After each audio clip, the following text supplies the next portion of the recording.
Well, hello everyone, and welcome to the Cosmic Connection. Our theme today is the July forecast and time for remedial education. Excited to learn what that's all about, Rick. I am here with the Merlin astrologer, Rick Levine. For those of you who don't know me, my name is Amanda Pua Walsh, and I'm the founder of Astrology Hub, and we are so happy that you're here. Thank you for joining us. And Rick, let's talk about it. So what's going on for July? Well, first of all, I should say that for those of you who don't know me, I am Rick Levine, Rick Merlin Levine. Legally, that is my middle name, and I've been doing astrology on this planet for a few thousand years. It feels like sometimes, and I'm happy to be here again and again and again. Apparently. So we have in front of us the month of July, and I wanted to start off reading the opening sentence or two from this book, which is Carl Jung's last book he wrote before he passed away, and it's called The Undiscovered Self. And the front cover notes say, a brilliant and searching inquiry into the dilemma of the individual in today's society by the world's greatest living psychiatrist. That maybe is true. And he opens the book by saying, what will the future bring? From time immemorial, this question has occupied men's minds. He really meant humans' minds, though not always to the same degree. Historically, it is chiefly in times of physical, political, economic, and spiritual distress that humans' eyes turn with anxious hope to the future, and when anticipations, utopias, and apocalyptic visions multiply. Wow. I mean, if that wasn't written for Well, right now. welcome to 2020. I have one other book that going into this I want to mention. I think I might have mentioned this in the past, but I have the book in my hand because I've been rereading sections of it. And this is also the last book written by Buckminster Fuller. And for those who don't know Buckminster Fuller, it's my belief that if we survive the current craziness of history, 200 or 400 years into the future, when they look back at the 20th century, they will say that the two greatest minds of the 20th century were Nikola Tesla and Buckminster Fuller. Albert Einstein will run third. And it reminds me of a quote once when someone said, to Albert Einstein, I don't remember what the circumstances were, but it was something like, we came, thank you for giving us this time. We want to know what the smartest person in the world thinks about whatever the subject was. And Einstein replied, I don't know. You'll have to go ask Nikola Tesla. True story. Mm-hmm. But this book, Utopia or Oblivion, is basically Bucky Fuller, whose patent for the geodesic dome it hangs on the U.S. Patent Office as the perfect patent. I mean, he patented this architectural construction that was the first improvement, really, to the concepts of architecture since someone put a stone on top of another stone and said, "Huh, that'll stay there." But Fuller's concept in this book is that because in the current age, because of the communication capabilities, and for him it was more the radio and television and the electronic technologies, because he passed before the fullness of the digital wave hit. He said that one of the most important events that occurred in the 20th century was Roosevelt's famous speech after the invasion of Pearl Harbor, and where he said, this day, shall go down in history as a day of infamy. I don't remember the exact words, but close to that. And Fuller's comment on that is why that is important is because at that moment, there were more humans on the planet glued to the same thought construct.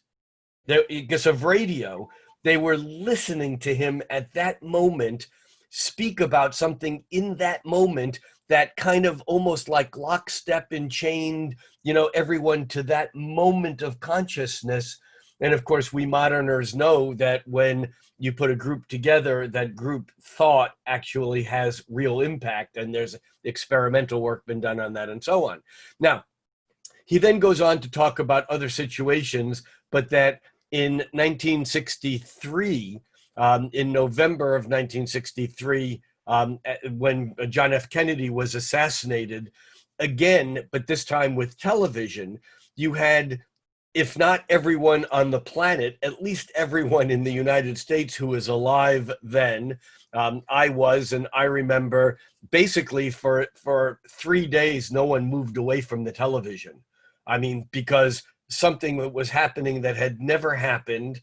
And it was the first time there was ever a murder on TV where Jack Ruby killed Lee Harvey Oswald, on a live newscast. I mean, it was crazy. But again, coming back to Fuller's thing of utopia or oblivion, he says that the primary action of the 20th and 21st centuries, that there will be larger and larger numbers of individuals in humanity on the planet who will bond in a singular moment in waves of love and acceptance and enabling and empowering, and in waves of fear and anger and defensiveness and hate.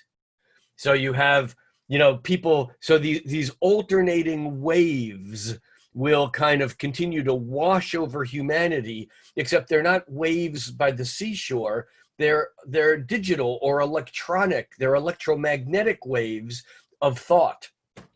Now, I know that you've spoken on the Astrology Hub of the experience, and I think you've underplayed it, even though your intention was making it into something bigger. I think that you stated something that was a much deeper truth than you even realized. And what you were talking about was the experience. I think it was during Brett's during his as an introduction to his full moon, new moon. Full moon, the introduction to his full moon guide talk. And in it you said that because he commented at the very beginning that Saturn was going to regress rather than retrograde into Capricorn during his talk, and he wanted to make sure that moment was shared in that moment. Okay.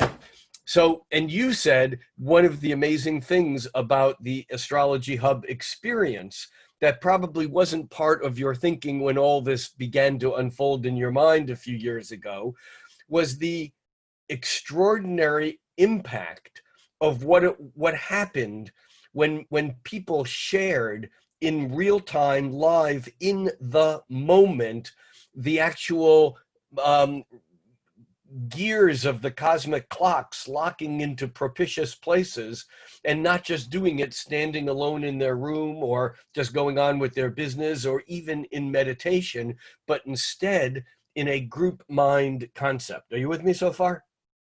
Yes. Okay, so what Bucky Fuller said in this book, that what would happen historically in his first chapter, which I'm not going to read, is a citizen of the 21st century looks back. Now, he wrote this probably in the late 70s. I'm thinking, why isn't there of course, there's not a copyright on this. Who the hell knows? All right. But he wrote it, I think, in the late 70s, maybe in the early 80s. what he claimed in that book would happen was that there would be larger and larger, increasingly successive waves of shared moments that would become more and more intense, and that at some point in time, when the largest wave, think of a cosmic tsunami, if you will, as the largest wave hits, it would leave us either with utopia or oblivion. It's not a very simple, nice choice, but it goes back to what this guy said, that when times got difficult or economically, politically, spiritually rough, that people wanted to know what was happening in the future, and they projected their ideas of utopia and apocalypse. Well, this is about as apocalyptic or as uncovering or revealing as one could go, and I find it very interesting. I mean, from back in late February, early March, I was referring to this as Schrodinger's zombie apocalypse. And Schrodinger is the Schrodinger's cat. Quantum physics, is the cat dead or alive? And is this a virus? Is it not? Is this an apocalypse? Is it not? And then, of course, viruses are not alive. They are zombies. They are already. You can't kill a zombie because it's dead. You can't kill a virus because it's not alive. You can disintegrate it, but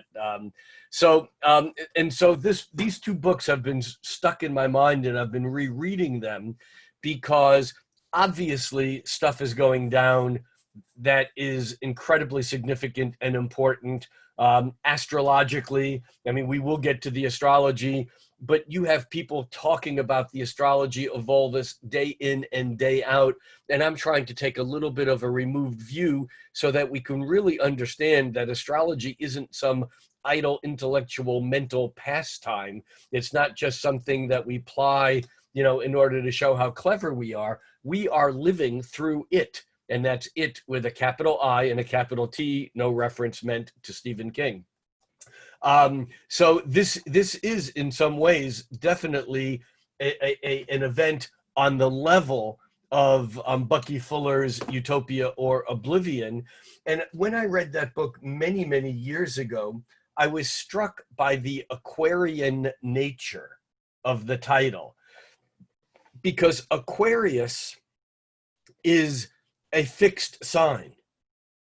There's no wishy-washiness to any of the fixed signs: Taurus, Leo, Scorpio, Aquarius. The fixed signs, the energy on the inside is fixed and it goes outward.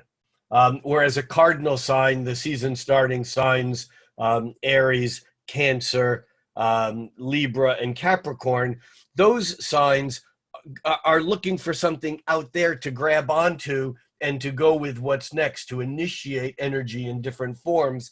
And then, of course, the middle signs, the mutable signs, are adjusting. But the Aquarianness of Utopia or Oblivion is that Aquarius really represents the unification of eternal and ultimate opposites. In other words, Aquarius represents the singularity, the unity that occurs in duality. Sometimes this is referred to as qualified duality or a non-dualistic duality. But it's like where the two becomes one. And so the symbol for Uranus, which if you can visualize it, looks like kind of like an H with the line down the center with a little circle on the bottom. Well, the circle on the bottom, it represents the sphere of potential. That's what that circle represents.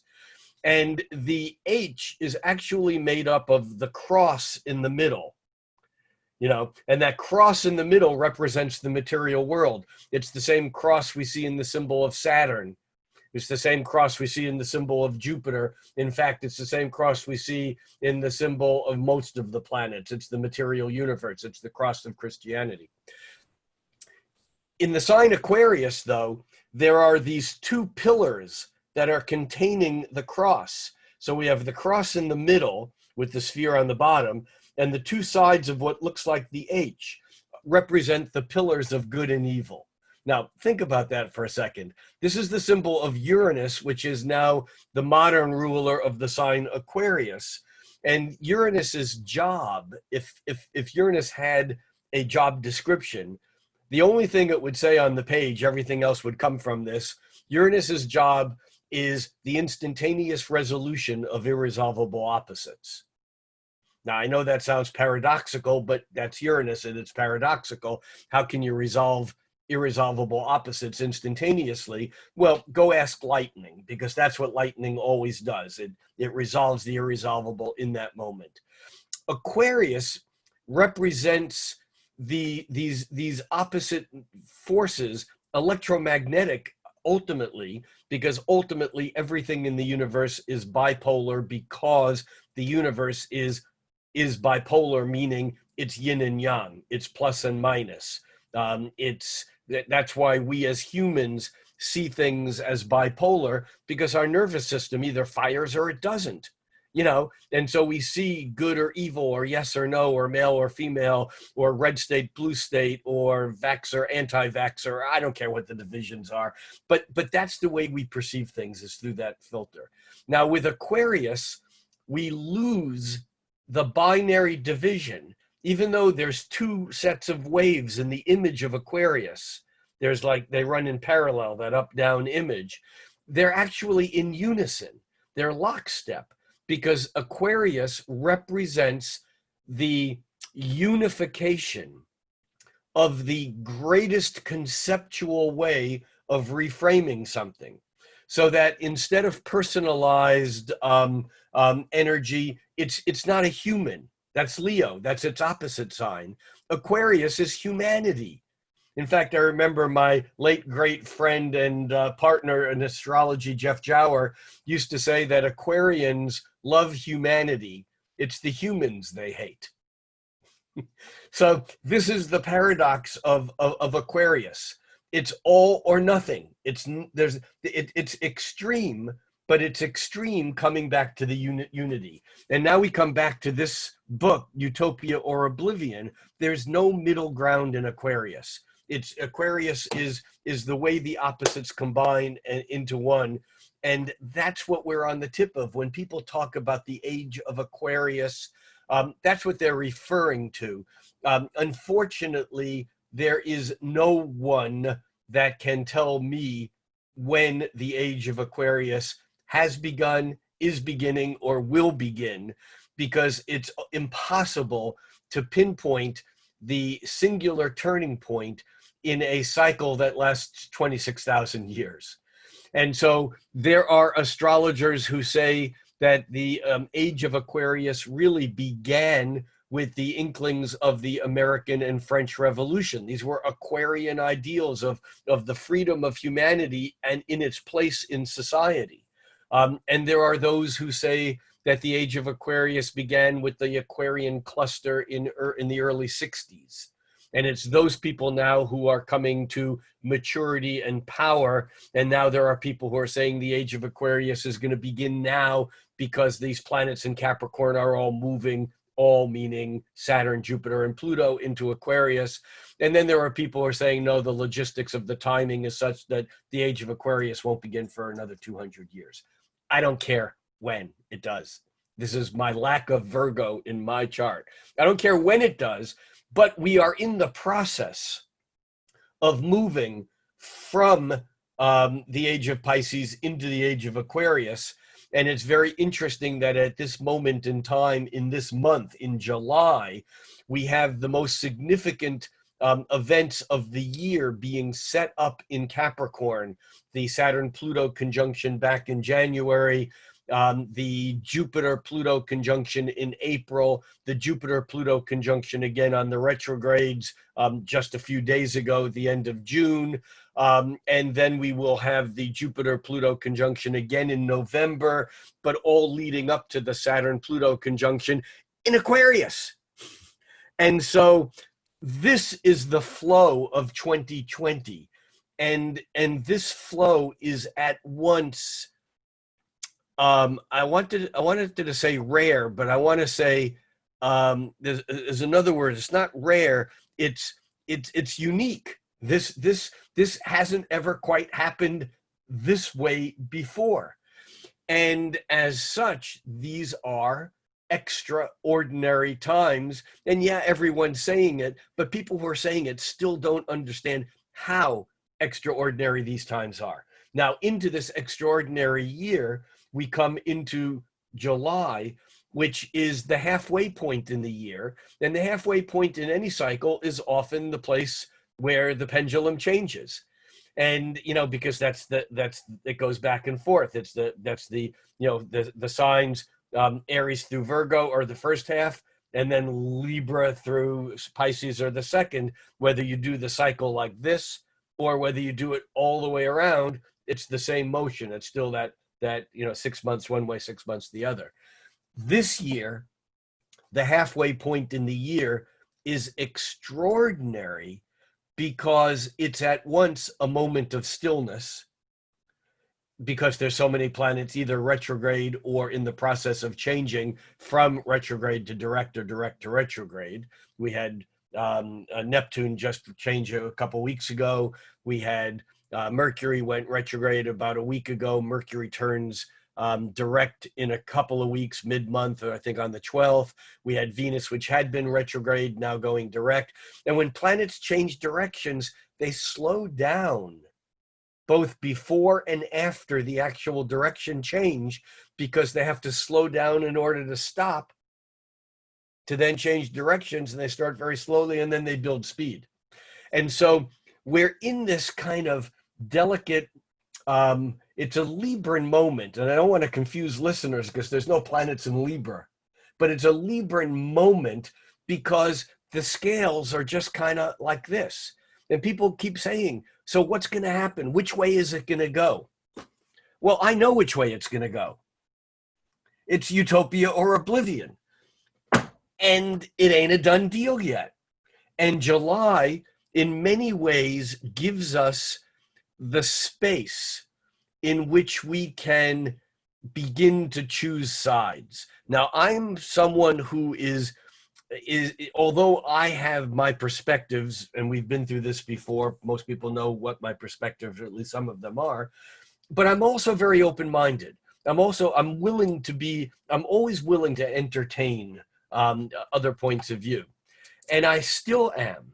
And yet I think at some point in time during this whole process, whether it's on voting day for Americans or other days for other people, there's going to be moments of like, all right, I might have my complex philosophies, I might have all my nuanced thinking, I might have all my reasons why this doesn't work, but this doesn't either, but I still have an either or thing to do. I have an either or thing to do, and there's actually two levels of either or. First, my first level of either or is I either vote or I don't vote. But not voting is as much a decision as voting. It's still a decision, because when you're not voting, you're always voting for the incumbent. And that's and I understand people who don't vote, and if they don't want to vote, that's their choice. But it's a vote. It's a vote for, it's not a vote against. And then we get to actually make our vote. And I'm talking about presidential politics in specific, but I'm talking about much wider than that, because the issues aren't that simple, and that's my point. And so what happened was, at the beginning of this year, we had Saturn, after its conjunction with what was that other planet? Pluto, thank you. After Saturn conjuncted with Pluto, Saturn moved on into Aquarius. And it was only in Aquarius for a short amount of time. It moved into Aquarius on the spring equinox, on March 21st. And I'm again fascinated this year how many important events occur on the equinoxes and the solstices. Saturn moved into Aquarius on the spring equinox. We had the solar eclipse on the summer solstice. I can't speak to the autumn equinox right now, but we have the Jupiter-Saturn conjunction in Aquarius on the winter solstice. These are huge. Now, Saturn moved into Aquarius, and we began to get inklings of what the Aquarian energy is going to be like. And we began to get inklings of the restraints. I mean, this is right around the weight of social distancing and quarantining coming in. We're feeling pulled back. Why? Because in some way, the party line is that if we restrain our individuality, somehow it's good for the social. It's good for the culture. And so we see this dance between self or between humans and humanity. And now that on July 1st, and we're recording this on July 2nd, so just a few hours ago, Saturn retrograded back into Capricorn, and it'll be in Capricorn until mid-December, until December 16th.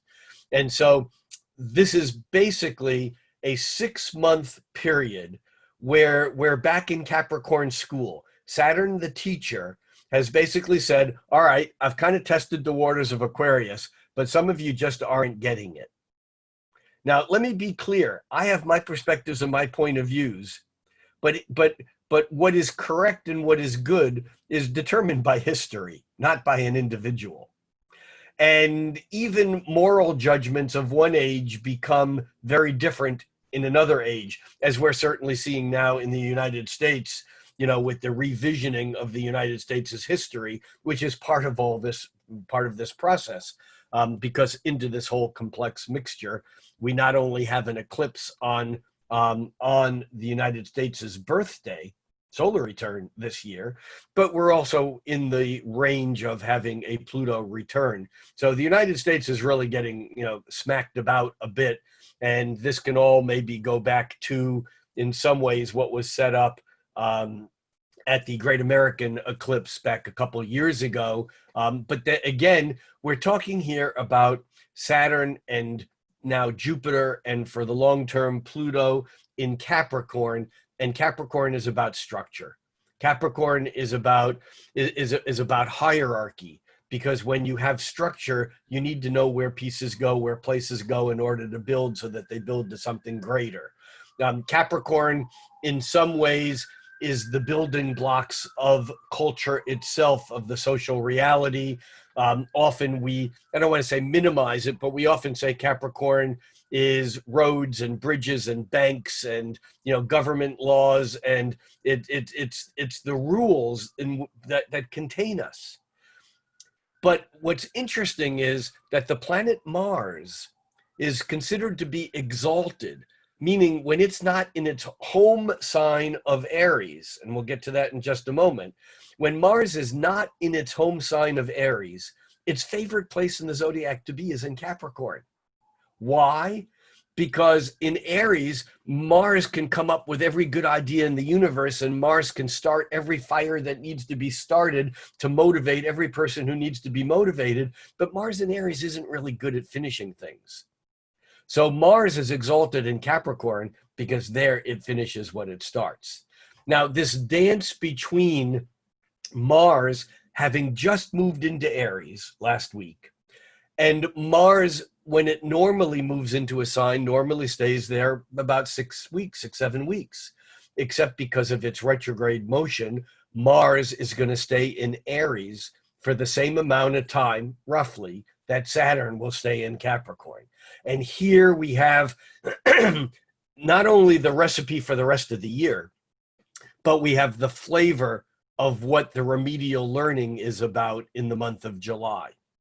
Because Mars hit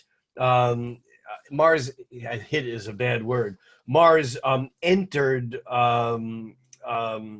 where's my brain? Mars entered Aries the end of June, the very end of June. And when it did, all of a sudden, we feel this like, wow, the starting gate opens. Let's go. This is it. Let's reopen the government. Let's do this. Let's have, there's just this sense of the impatience that we've been feeling because we've all been restrained by these times. And so Mars hits Aries and we're ready to go. And then just a day later, Saturn backs into Capricorn and goes, I'm running the show.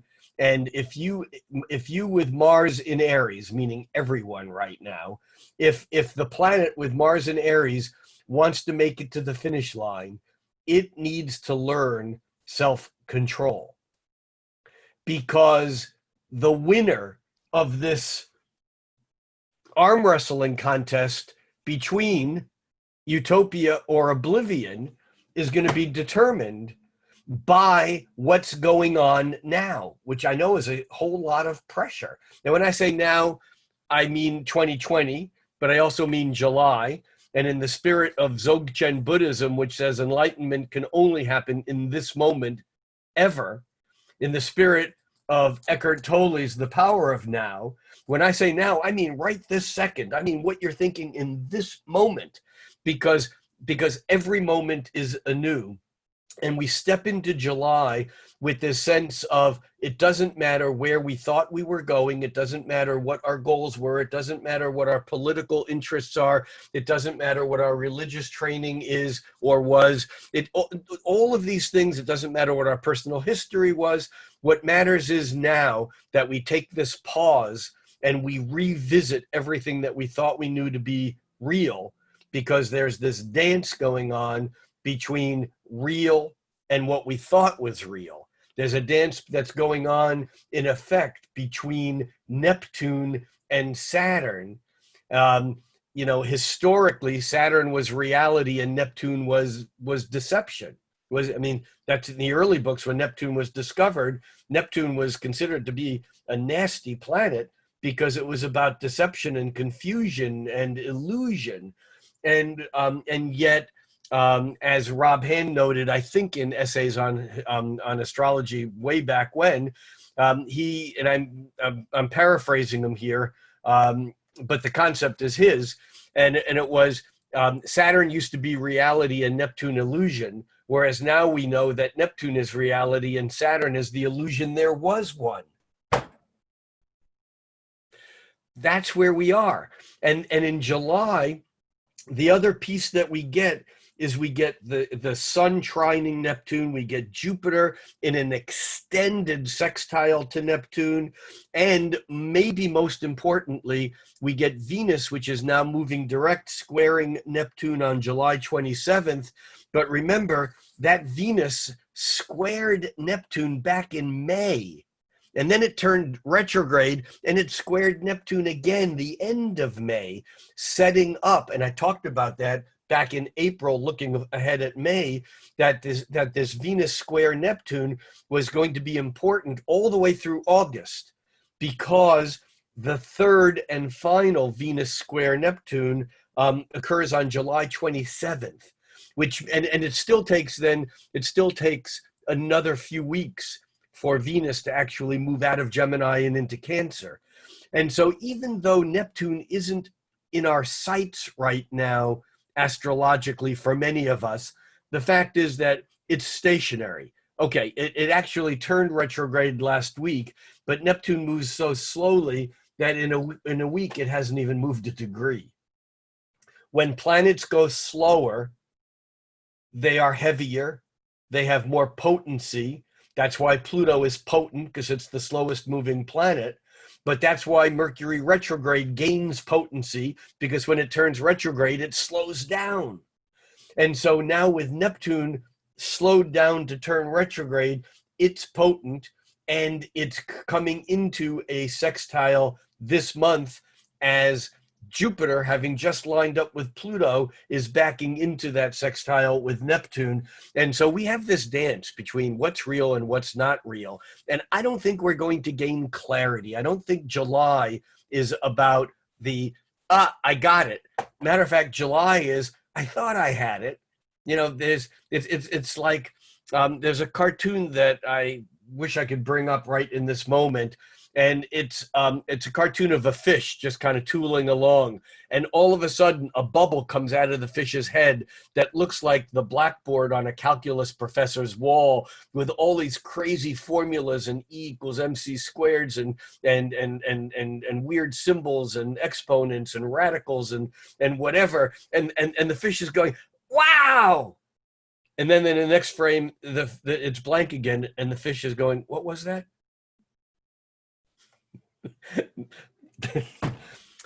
That's where we are right now.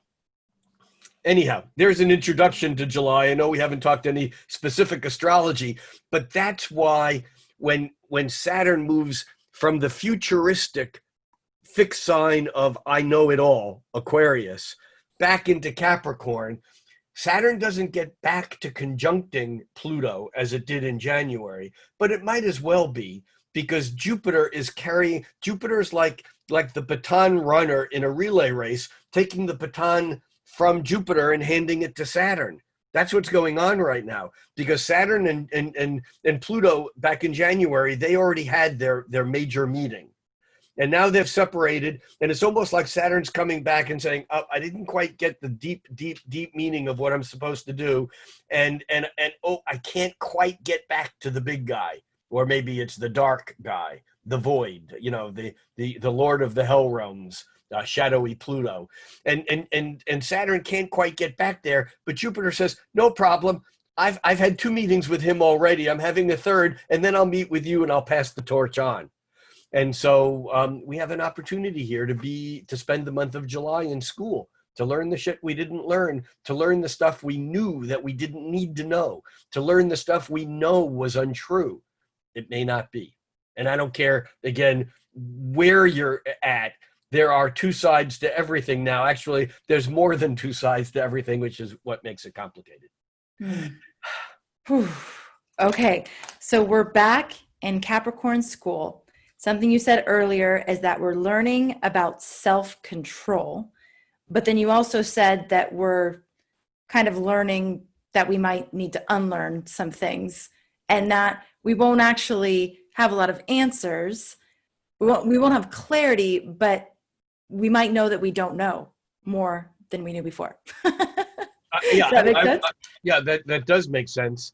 And I would say that we get glimpses of clarity toward the end of July. I mean, there are moments in July of clarity. Or let me put it this way: there are moments in July of less confusion. That may be a better way of saying it. I don't know that we have full clarity of knowing what happened and what really went on and where we're really going until Jupiter and Saturn both move into Aquarius and meet. And that's around the winter solstice. And that'll be even after the election. Remember, the third Jupiter-Pluto conjunction is on November 12th, just a week away from the election. Wow. And I said here months ago, and astrologers all around. I mean, this is not like my great concept. I mean, astrologers all around have been saying since April, when the mortality rates from COVID exploded in New York City in particular, astrologers then were saying at the next retrograde Jupiter-Pluto conjunction at the end of June, we will see another explosion of numbers, which is what's happening right now. And again, where does that play into the presidential election? Time will tell, but I think that there's something there that will play into that. So I do think that July is very much it doesn't matter what you think you know. It's a chance to entertain different perspectives, because the wider the perspectives we can gain, the more intelligent the decisions are that we will make. And if we think that we can make if we think we can make uninformed decisions, that's a mistake. But it's not if we think we can make uninformed decisions. It's if we think that the decisions that we're making are informed. That's a mistake, until we explore what it is that's driving other people to other conclusions. Not that you necessarily need to take those conclusions, but Aquarius is about common ground. It's about the fixed thing of humanity saying, I don't care what your personal beliefs are. You are now part of the ant colony. Now, there are people who are fighting the idea without even knowing You know, there are people who think that the age of Aquarius is love and peace and brotherhood, and maybe this comes from the musical Hair, and this is the dawning of the age of Aquarius, you know, where everything is just tied up to the, you know, hippie, you know, psychedelic, you know, love drug kind of everything is beautiful. And whenever I meet someone who goes to that spot, I always have a one-word answer for the age of Aquarius: the beatification of the age of Aquarius. And my one-word answer is Borg. And Borg is a is a species from Star Trek that is basically a reptilian, insect-like, intelligent. I mean, think of a termite that, you know, that can do calculus and build spaceships. And in Borg, the frightening thing about encountering someone from a Borg, it's like you can say, "So what do you think?" And the person who has no name, they who are you? We are Borg. No, who are you? We are Borg. What do you think? We think this. Well, I don't think that. And then the Borg says, you will be assimilated. And the Borg concept is, and anyone who watches Star Trek, this is all old hat, but it's resistance is futile. This comes from the Borg. Resistance is futile. You will be assimilated. This is the shadow side of the age of Aquarius. Because if we're all humanity and we're all functioning as this well-greased organism, it's very alien to what our view of individuality is today. Mm-hmm. And it's one of the reasons why you're seeing, as these walls are disintegrating, as we move toward a, you know, one world concept, whether it's a one world government that freaks the hell out of you because you know that it will be governed by someone you don't want it to be governed by, and I understand that, but the disintegration of Saturn's boundaries, of nationalistic boundaries, of ethnic boundaries, etc. I mean, this is something that on a much larger evolutionary trajectory is going to change the species that our ancestors, not our ancestors, our descendants will call, you know, kind of an age where people had individuality. And it's why we see every nook and cranny, you know, Black Lives Matter is certainly a piece of this, but, you know, but it's why over the past 20, 30 years, you've seen little tiny hamlets in places in Serbia say, no, we don't want to be part of this government. We are this tribe. We are that tribe. This is part of the Uranian individuality. It's the opposites. It's individuality, assimilation. And of course, the thing to keep in mind during these times is that we will be assimilated by the voices of the individuality who become the culture. And this is why it's so important to not remain silent during this, because the giving voice to the inequities and the inequalities, by giving voice to that now, it's the best thing we can do to make sure that we don't get locked into several thousand years of being included in the excluded, because that's what will happen. So Rick, if the shadow of Aquarian energy, or like the Aquarian age, would be this Borg-like thing that you're describing, which is pretty terrifying, what is the other option? And what does the Aquarian expression look like in quote unquote the light, if that's the shadow? Well, it's I think love versus fear.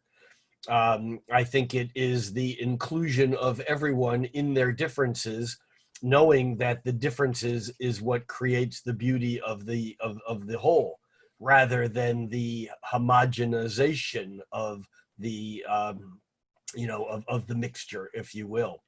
Mhm. And I think that in some ways the highest potential of Aquarius, is living in a state where the state is actually an extension of the needs and the fulfillment of the individuals, which right now it's not.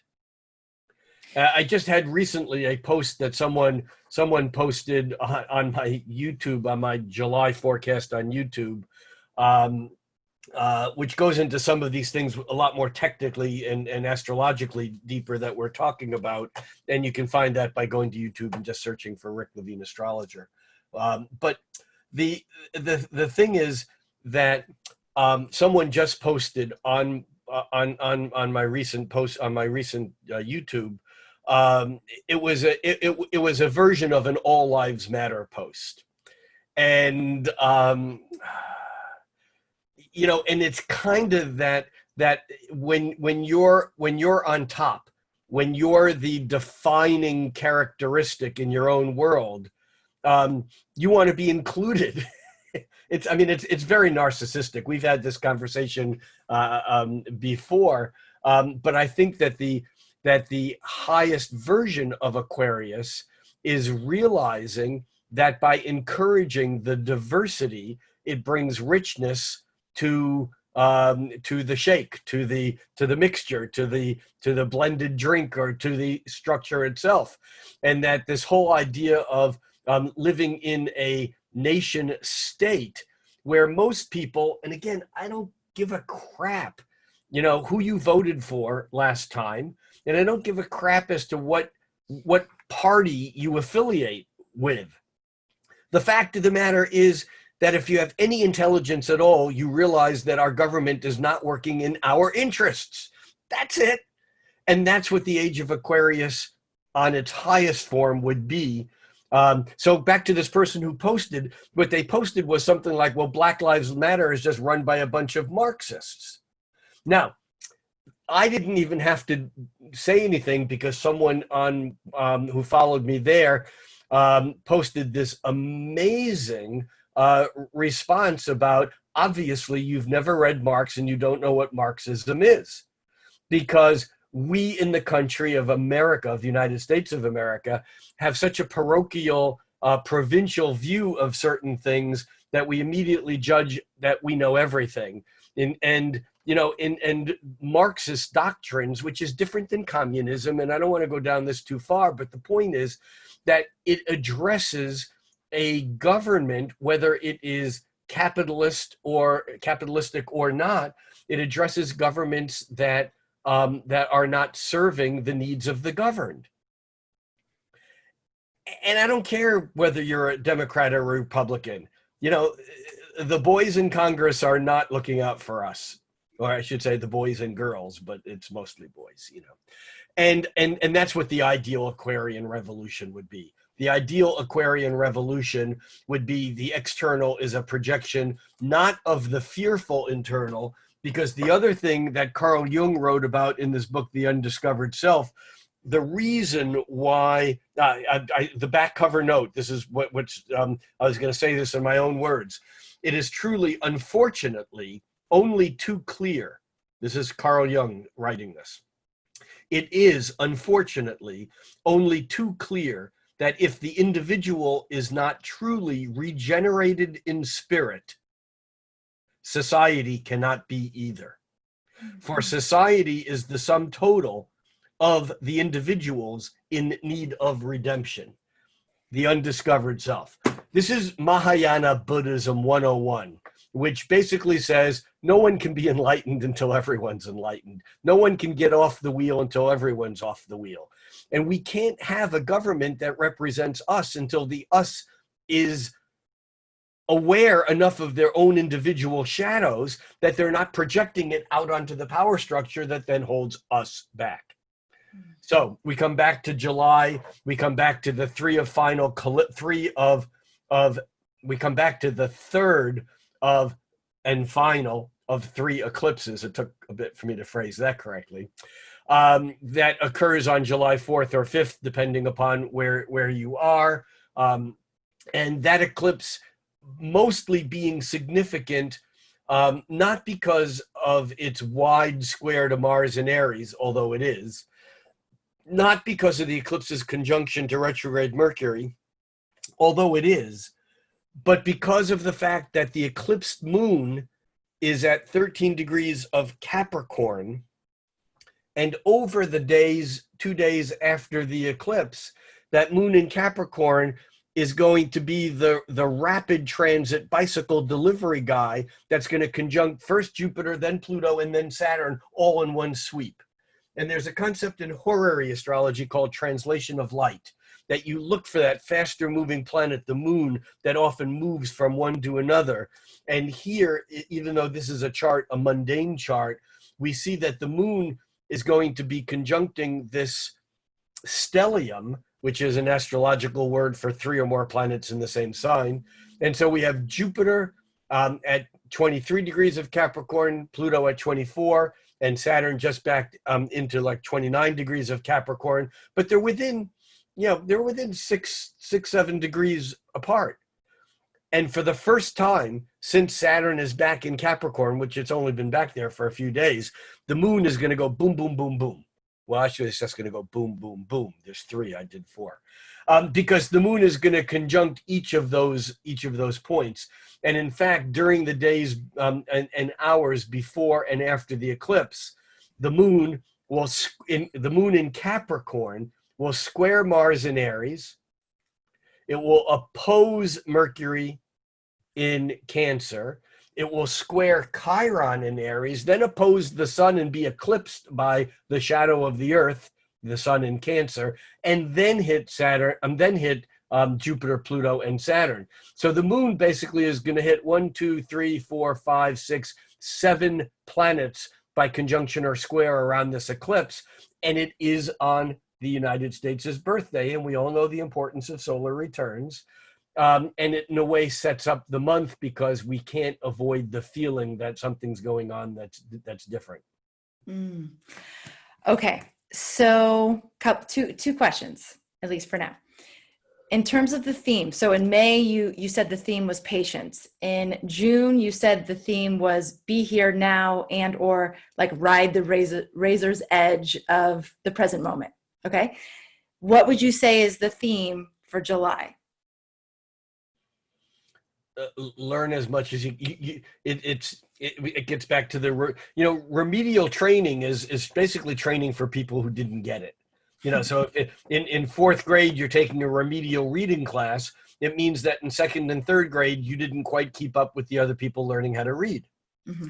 If you go to college and you're wanting to be an engineer and you don't quite get trigonometry, you might take a remedial course in trigonometry. And so in a way, this is the universe's version of No Child Left Behind. Nice. Okay. Because the problem is, and we've had this discussion before, if you meet someone who's diametrically opposed to you on any one view, and you just go, you're wrong, I'm right, I'm out of here, you're an idiot, that leaves someone behind, one or the other, because the person it leaves behind is only determined as the future is determined, because both people are thinking that they're leaving the other person behind. And this is the thing we need to open our minds to, is that here we have everything in motion. It's not just a kid learning how to read. So, but what's happening is that with Saturn having moved into Aquarius, giving us an inkling, now back in Capricorn, it's like while these 3 planets are in Capricorn, these 3 planets being the 3 heavyweight giants of Jupiter, Pluto, and Saturn, while they are back in Capricorn together and convening until mid-December, they're giving us an opportunity to go back and relearn what we thought we knew. They're giving us this is no longer about patience. This is no longer about riding the edge and surviving now. We have work to do. And the work that we have to do is we have to go to school. And we have to go to school and learn all the shit we thought we knew.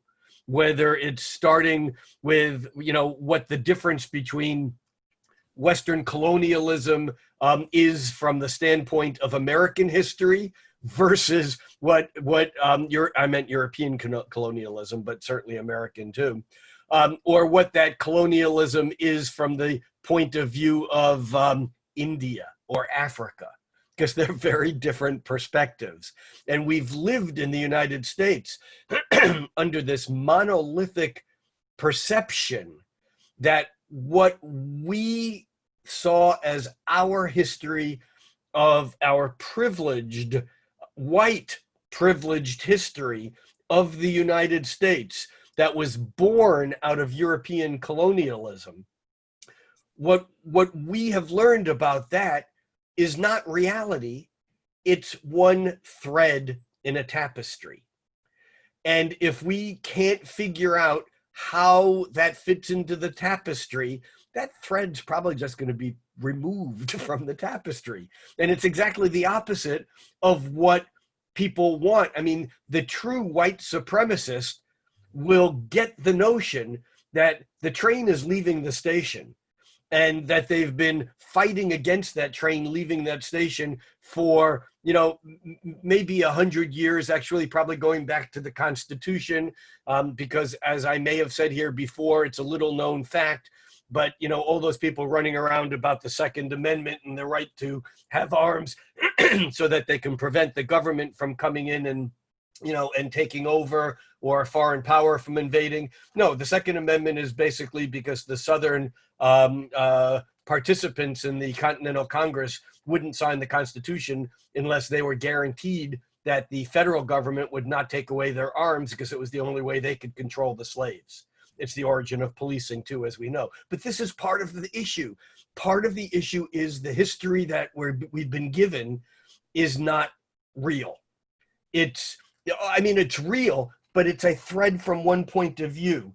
And July, the work is to learn what it is we didn't know, and to be brave enough and courageous enough to face some hard shit, because we all, and again, I've said this here before, when it comes to history, I know my stuff. I had no idea, and I still have no idea how much I don't know.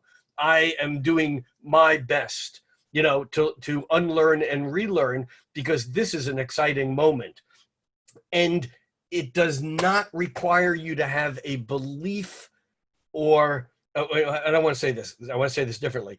This does not require you to end up with a particular belief. It only requires that everyone understand that being in remedial training means that you didn't understand something, you didn't get something, you didn't learn something, and here's your chance to learn it, because the class is moving ahead. The future is arriving on its own schedule, and either you'll be a part of it or you won't. And if you're a part of it, you have to basically learn the truth. And the truth is wider than anyone, and I would say anyone, including yours and including mine. The truth is it's wider than any one train of thought, any one history, any one thread of history. So that's what July is about. It's remedial studies. It's being open to the fact that what I think I know is not necessarily all there is to know. In fact, what I think I know is absolutely and wholly not everything that I need to know, period. And this is covering a wide range of topics, right? Like there's all kinds of... not reading and not math.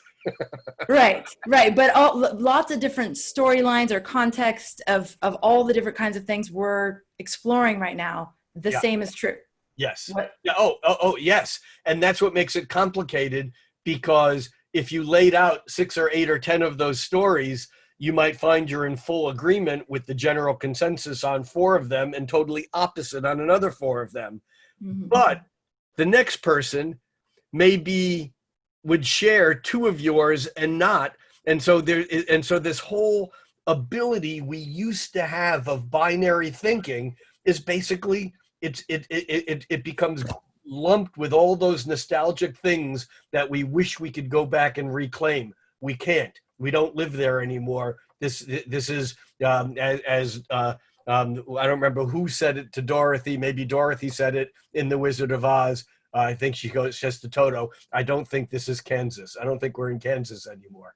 We're not in Kansas anymore. Hmm. So, Rick, would you say part of our remedial education right now, too? I mean, we're talking about these Aquarian energies, and when I asked what's the Aquarius and the light, you said, well, basically love versus fear. I mean, wouldn't you say that as we're in this remedial education right now, that another track to be studying as part of our curriculum, or understanding or feeling, however you think about it, is these ideas of love versus fear? What is love? What is fear? What do they look like? How do they move? Yeah. How Yeah. am I expressing more of one or the other? And because if we're going to be, I personally don't want to be creating this Borg reality. This Borg reality sucks. So if we're going to be creating a reality that you described, where individual differences are celebrated and honored as the thing that makes the whole amazing, then we need to be really in tune with where we're feeding one vision versus the other, Yeah. right? You just described the word synergy, which is the sum of the parts is greater than the individual parts added together. Yes. Astrology is so good at showing that to us as well. I mean, we're to me, it's like we're studying individual differences and these unique blueprints that we each have, but yet we're also studying the way that we're all in these waves together, and we're all navigating these energies together too. So we're connected that way too. So coming back to July for a Yeah. moment, Mm-hmm. well, not for a moment, we really haven't left. The thing is that this dance between Mars in Aries. Mars is at home in Aries, and 6 weeks of Mars in Aries is plenty. I mean, I'm a proud owner of Mars in Aries, and it exhausts me sometimes. I love that. A proud owner. Um, but this particular Mars in Aries is cohabitating Aries now with Chiron, who we sometimes reduce to the concept of the wounded healer. Right. And I really have to thank my friend and associate Caroline Casey for really kind of reading me the Riot Act and helping me understand that Chiron, yes, Chiron was wounded. Yes, Chiron, was a healer, but Chiron was the original mentor. Chiron, taught Asclepius. Chiron was a teacher. He was maybe the greatest teacher. And as such, we have hot, angry red Mars in Aries, kind of saying, go for it, do it. My famous Aries line, or famous in a small circle of friends, is ready, fire, aim. Ready, fire, aim, instead of ready, aim, fire. Aha. Got it. And because Mars in Aries is impulsive, Mars in Aries is hot to trot. Mars in Aries is act first, ask questions later. And Mars in Aries heading toward a conjunction with Chiron. In fact, that conjunction occurs on July 14th, and that July 14th period, actually the whole middle of the month, going from that conjunction all the way through the new moon on the 20th, is very much another turning point within this larger turning point. But Mars is hot and ready to go. And when Mars hits Chiron, it's kind of confronted by its vulnerability. It has, and during this time, incidentally, also, we have Mercury in Cancer retrograding back to the square with Chiron and Mars in Aries. So Cancer to Aries, 90-degree angle square. And so we have Mercury in Cancer, which is almost kind of like a double retrograde, because Mercury in Cancer is already tends to be internalizing and tends to be more receptive than expressive, unless it's very safe and secure, in which case you can't shut it up. But Mercury retrogrades back through the conjunction with Chiron, and that first through the square. I'm sorry. And then it goes direct. That first square was yesterday on July 1st, so it's right in orb now. And then when it goes direct, the Lex square is on July 21st, the day after the new moon. Now, here's the thing. Mercury is intellect. In Cancer, it's sensitive.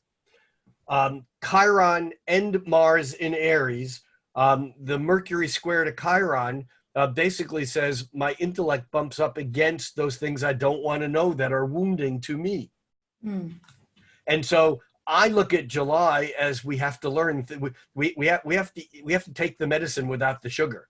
We have to learn. This is back to remedial training. We have to learn what we thought we already knew, even if our ego is invested in the fact that we already knew it. We still have to take the medicine and learn it, even if it's distasteful to learn, even if it's wounding to learn, even if it makes us feel crappier rather than better. We have to do it. And then that, excuse me, and then Mercury also makes the square to Chiron.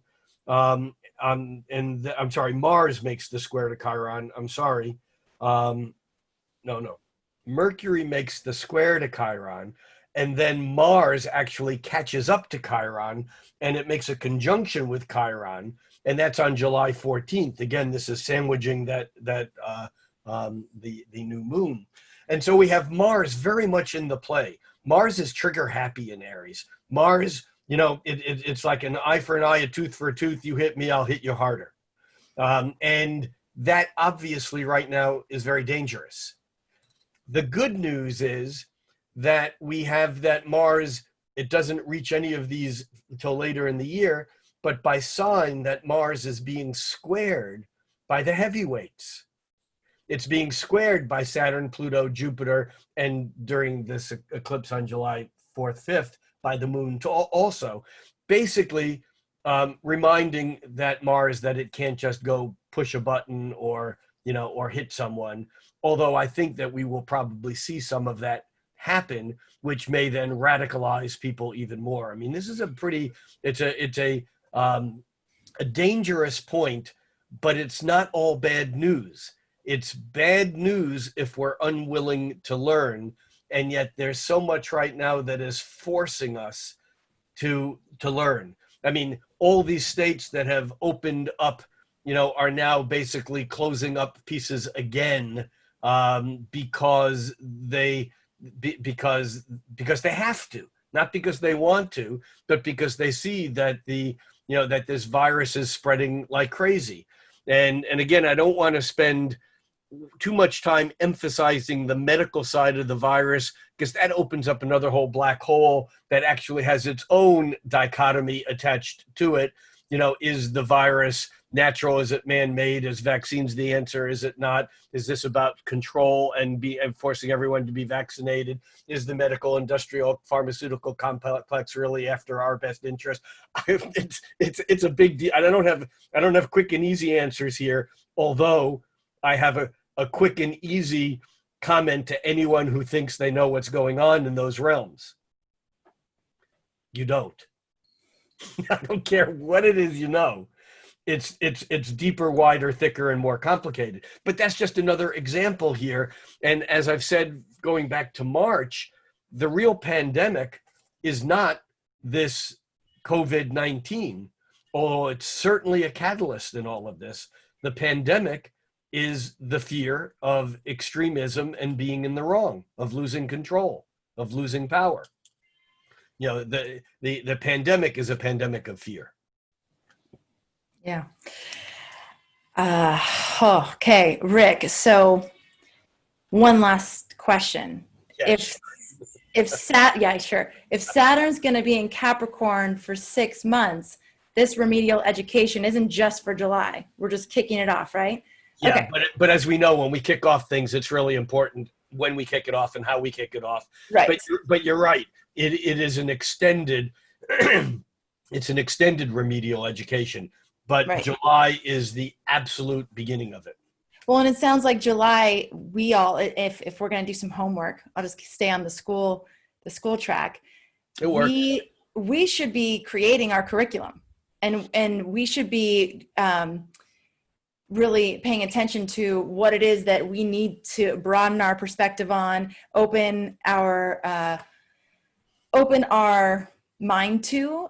And one of the things, Rick, that I've found Yeah, that's really hard. I think that's true. Yeah, one of the things that I've been navigating personally that's really hard right now is that there's decisions that need to be made based on as much information as we have right now. And so what I've been, it's like making these decisions feels like making decisions in the dark. And some of them are important, sort of like life altering choices. And the only thing I come back to is I can only use the internal compass. And I know we've talked about this a lot, but I can take all the data, as much data as possible, and then I have to just do this thing where it's like feel it and make the best decision I can. I think you're correct in stating that. The problem with that, however, is that the internal compass of someone who has spent time exploring their shadow, that someone who's spent time untangling their tangles of their internal mechanisms, that they might say, well, I don't even have any problems. I don't have a shadow. I'm all together. It's those people, when they rely on their internal guidance is fueled by the unconscious fears that then take over, and they don't even know what they're responding to. So right. I hear what you're saying, and that's it. But that's part of what Jung was addressing here, when it's like if the individual isn't, he used the word individuated in his therapeutic process, that if there was no individuation on the individual's part, then they're not playing with the full deck. And when they respond, they're not responding out of consciousnness. They're responding out of what they think is consciousness. But it's the psychological word is reaction, a reaction formation, where if you don't know something, you might actually put up a front that you know more than anyone else. Or if you're unsure, if you're insecure about the size of your hands, you might say, my hands are bigger than anyone's hands in the entire world. This is reaction formation. It's psychology 101. And the problem with using your own internal guidance is that there are people who are using their own internal guidance, but they've never taken bearings on the outer world because they don't have bearings on their inner world. And that's part of what this remedial work is really all about. Absolutely. I mean, I'd say if we were going to create a curriculum, that might be the most important thing to do, is explore that and really go deep and see where we're still. But the thing is, Rick, at the end of the day, we're going to learn. So either we're going to make choices out of our shadow and not realizing we're doing it, and then eventually realize that we did it. And then it's like, okay, but everybody, we're just doing the best we can with where we're at. We're just doing the best we can with where we're at. But again, there are people who will make the best choices they can. They are wrong choices because they're coming from a place of unwarranted and unconscious, unworked out dilemmas, and they won't ever learn, and they'll die not having ever learned, and maybe they'll be doomed to repeat that cycle on some other plane or here again or whatever. That's not a question for here and now. But, it's like, yeah, ideally everyone would learn quickly. But I think that's part of what this Schrodinger zombie apocalypse is about, is that instant karma is actually more instant. It's not taking generations. It's not taking lifetimes. It's not taking decades. Karma is coming around pretty quickly right now, it appears. Oh, yeah. I'm wondering, I'd love to hear from you all in the audience if you are experiencing that. I absolutely have experienced that. So, okay, Rick, I won't ask you any more questions, although I could talk to you forever. Thank you so much for sharing with us. I personally feel more ready for July and what's coming, and I hope that you all do too. Do you want to talk about Instagram? Following Rick on Instagram? Well, if you're not, get your butt there.